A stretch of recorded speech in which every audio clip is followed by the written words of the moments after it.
अस्सलाम वालेकुम नाज़रीन। आज 16 अप्रैल 2026 है और दिन है जुमेरात का। 5 से 6 मुख्तसर ख़बरें आज की इस वीडियो में आपके सुपुर्द करनी है ताकि आपके इल्म में आ जाए कि ये जो बैनुल अक़वामी सतह पे कुछ डेवलपमेंट्स हो रही हैं और जिन डेवलपमेंट्स का पाकिस्तान के ऊपर भी बहुत ज़्यादा इम्पेक्ट आया था उसका ख़ात्मा कब होगा। तो सबसे पहले क्विकली मुख्तसरन मैं बता देता हूँ कि फ़ील्ड मार्शल आसिम मुनीर साहब और इसके अलावा मोहसिन नकवी साहब ईरान गए। वो ख़बरें तमाम इंटरनेशनल मीडिया ने कवर की और वो फुटेजेस भी जारी हुई। अब ख़बर ये आ रही है, ज़ाहिर है ये एक एनालिसिस है जो फ़ॉरेन अफेयर्स के एक्सपर्ट्स हैं, ये ख़बर नहीं बल्कि उनका एक तज्ज़िया है कि एक अमरीकी रिप्रेजेंटेटिव के तौर पे अमरीकी मुतालबात और तहफ़्फ़ुज़ात सामने रखने के लिए फ़ील्ड मार्शल वहाँ पे गए हैं और ताकि ईरान के मौक़िफ़ में लचक लाई जा सके। और ये भी बताया जा रहा है कि वो इसमें ख़ासे हद तक कामयाब भी हो गए हैं। फ़ील्ड मार्शल आसिम मुनीर साहब जब वापस पाकिस्तान आएंगे तो जो फ़ॉरेन अफेयर्स के एक्सपर्ट्स हैं वो ये कहते हैं कि मामलात तकरीबन इस हद तक तय हो चुके होंगे कि बस अमरीकी वफ़द आएगा, ईरानी वफूद आएंगे और यहाँ पे इस्लामाबाद में सिर्फ सिग्नेचर्स करेंगे और फिर वो मुआहदे को हतमी शक्ल दे दी जाएगी। तो अगर ऐसा हो जाता है तो यकीनन ये बहुत बड़ी डेवलपमेंट होगी, क्योंकि पूरी दुनिया में एक क्राइसिस जनरेट हुआ है इस एक डेवलपमेंट की वजह से। और इसमें फ़ील्ड मार्शल आसिम मुनीर साहब और शहबाज शरीफ साहब तो खैर सेकेंडरी, मैं उसको हमेशा सेकेंडरी रखूँगा। ये बात सब जानते हैं कि फ़ॉरेन अफेयर्स के ज़्यादातर मामलात जो है हमारी एस्टेब्लिशमेंट ही देखती है, बट ये एक पॉजिटिव और कंस्ट्रक्टिव आउटलुक होगा पाकिस्तान के लिए। दूसरी तरफ आ जाएं, बहुत ही अजीब किस्म की बोंगियाँ जो हैं वो डोनाल्ड ट्रंप की वो जारी रहती हैं। आपको पता है कि उनको पता नहीं ये आराम क्यों नहीं आता, एक डोनाल्ड ट्रंप को और एक ख्वाजा आसिफ साहब को, इन दोनों में मुझे बहुत ज़्यादा सिमिलैरिटी नज़र आती है। तो डोनाल्ड ट्रंप ने एक और बोंगी मारी है और कहा है कि मैंने चाइना को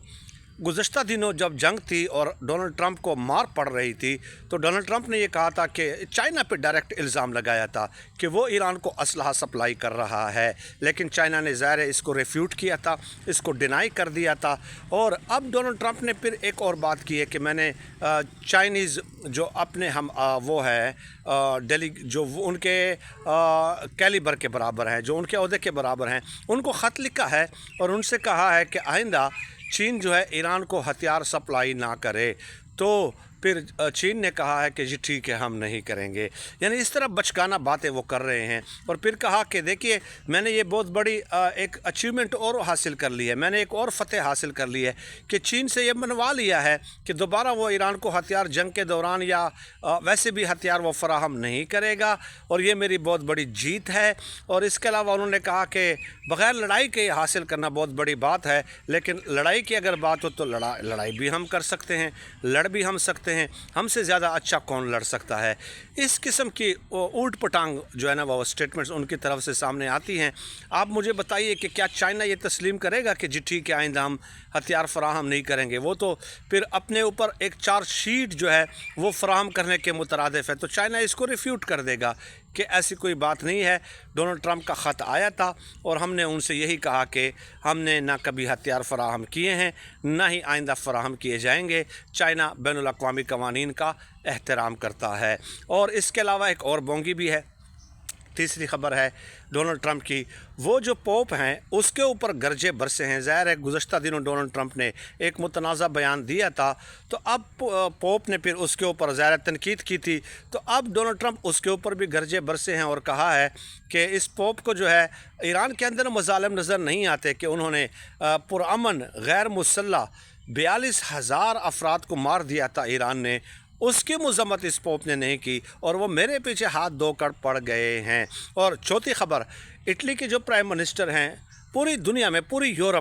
यूरोप में सब जो मुखालफत की है पूरे यूरोप में का किसी प्राइम मिनिस्टर ने, तो वो इटली के प्राइम मिनिस्टर ने डोनाल्ड ट्रंप की है। और ये भी बता दूं कि सबसे क्लोज़ जो उनकी एसोसिएशन है पूरे यूरोप में वो इटली के प्राइम मिनिस्टर के साथ है, सबसे करीबी मरासिम उनके साथ हैं। लेकिन उन्होंने डोनाल्ड ट्रंप की मज़म्मत की और कहा कि उन्हें पोप के मुतालिक इस किस्म के अल्फाज का इस्तेमाल नहीं करना चाहिए। फिर डोनाल्ड ट्रंप ने फिर कहा, फिर एक और बोंगी जिस तरह कहते हैं ना कि वो मार दी और कहा कि इटली के प्राइम मिनिस्टर तो बुज़दिल हैं ان کے اندر تو جرأت ہی نہیں ہے، نہیں پوری دنیا بزدل ہے، اور صرف یہ بہادر ہیں کہ جو اب منتیں ترلیں پاکستان کی کر رہے ہیں کہ بھائی نکالو ہمیں، کیونکہ پاکستان کی منتیں ترلیں اس لیے کر رہے ہیں کہ دیکھیں ان کا گزشتہ دنوں کا سٹیٹمنٹ دیکھ لیں ڈونلڈ ٹرمپ کا، وہ کہتے ہیں کہ فیلڈ مارشل عاصم منیر بہت اچھا کام کر رہے ہیں، اور ہمیں کیا ضرورت ہے کسی اور کے پاس جانے کی جب وہ اتنا اچھا کام کر رہے ہیں، یعنی کہ وہ ان کو اس گرداب سے دلدل سے نکال رہے ہیں۔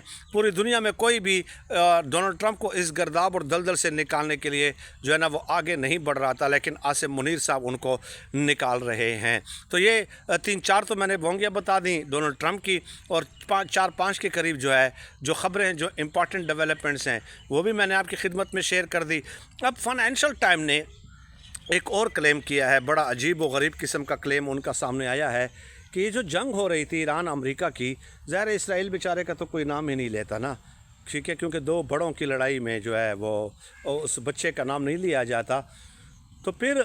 فائنینشل ٹائم یہ لکھتا ہے کہ ایران نے چائنیز سیٹلائٹ DDE-001 کوئی بھی اس طرح کا نام بھی انہوں نے دیا ہے چائنیز سیٹلائٹ کا،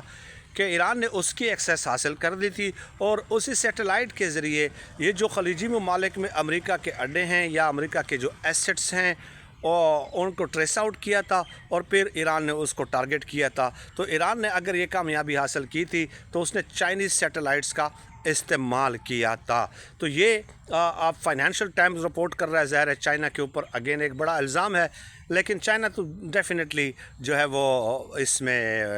کیا نام ہے اس صورتحال سے نکل سکتا ہے، ان کو بار بار وضاحتیں دینے کی ضرورت بھی نہیں ہے، اور نہ ہی ان کے اوپر کوئی اس طرح اٹیک کر سکتا ہے۔ یہ 5-6 خبریں تھی۔ سلمان اکرم راجہ اور علیمہ خانم آمنے سامنے ہیں، اور علیمہ خانم نے جب یہ کہا تھا کہ بھئی اگر آپ اڈیالہ کے باہر نہیں آ سکتے تو اٹک پل تو بند کر دیں، کچھ تو کر لینا، نہ مذاکرات کے ذریعے کامیابی حاصل کر سکتے ہیں، نہ آپ اڈیالہ آ سکتے ہیں، نہ آپ اٹک پل بند کر سکتے ہیں۔ تو اس طرح کی تنقید کی تھی، اور پھر سلمان اکرم راجہ صاحب سے جب سوال پوچھا گیا تو بڑے غضبناک نظر آئے اور کہا کہ مجھے نہیں چاہیے یہ عہدہ،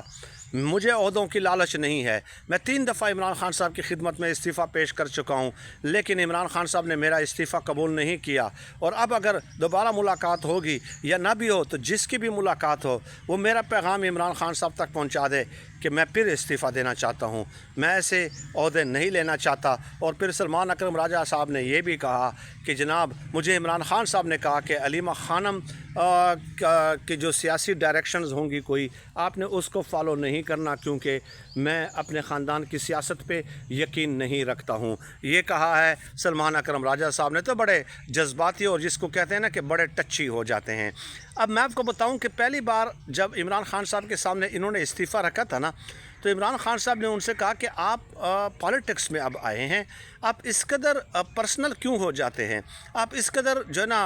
ایموشنل کیوں ہو جاتے ہیں، آپ چیزوں کو جو ہے نا انڈرسٹینڈ کرنے کی کوشش کیا کریں، سیاست کوئی آسان میدان نہیں ہے۔ یہ عمران خان صاحب نے ان کو باقاعدہ ڈانٹ پلائی تھی۔ اب سوال یہ ہے کہ کیا اس طرح پبلکلی ان کو ایک دوسرے کے اوپر اس طرح ٹانٹ کرنا چاہیے یا نہیں؟ تو دونوں سینئر شخصیات ہیں، علیمہ خانم کا بھی کوئی قصور نہیں ہے، وہ ان کی بہنیں ہیں، اور آپ کو پتہ ہے کہ سب سے زیادہ وفاداری وہ نبھا رہی ہیں، بہر صورت وہ ہر پیشی پہ پہنچ جاتی ہیں، اڈیالہ جیل پہنچ جاتی ہیں ہر منگل کو، چاہے بارش ہو، دھوپ ہو، طوفان ہو، گرمی ہو، سردی ہو، رات ہو،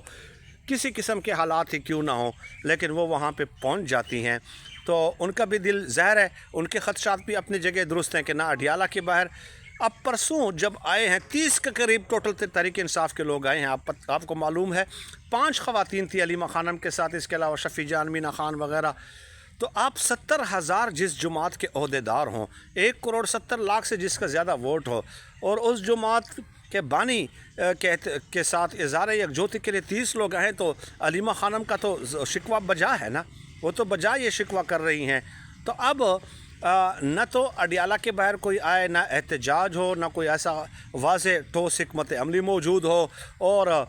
نہ ہی جو ہے مذاکرات کے ذریعے کامیابی حاصل ہو، تو ان کا ظاہر دل جلتا ہے۔ لیکن میرا مشورہ دونوں کو یہ ہے کہ سینئرز ہیں تو دونوں کو اگر بیہائنڈ دا سین یہ معاملات طے کریں، کیونکہ جب ایک دوسرے کے اوپر اس طرح پبلکلی یہ ٹانٹ کرتے ہیں تو ڈیفینیٹلی پھر رپورٹرز بھی وہ بھی چسکا لیتے ہیں نا، وہ بھی سوال پوچھتے ہیں، اور پھر کوئی نہ کوئی غصے ہو جاتا ہے۔ تو بیہائنڈ دا سینز یہ معاملات طے کرنے چاہیے۔ بہت شکریہ۔